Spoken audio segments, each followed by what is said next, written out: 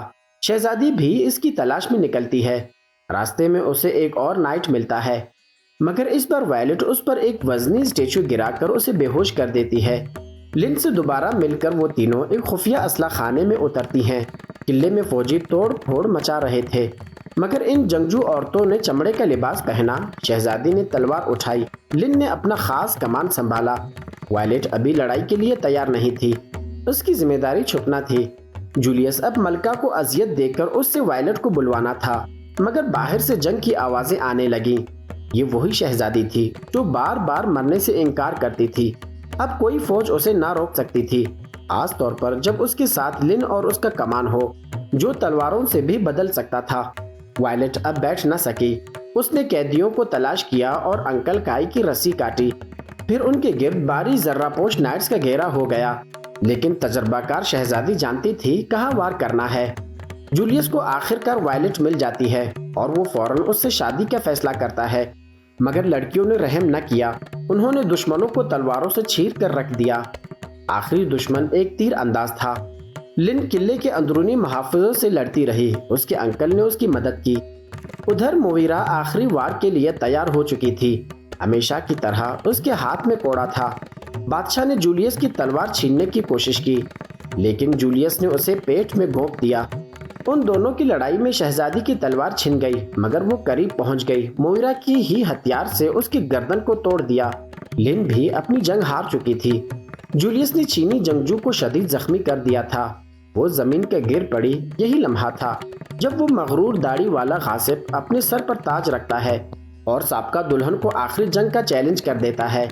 وہ طاقتور اور چالاک دشمن تھی۔ اس نے چھپ کر شہزادی کی ٹانگ پر وار کیا۔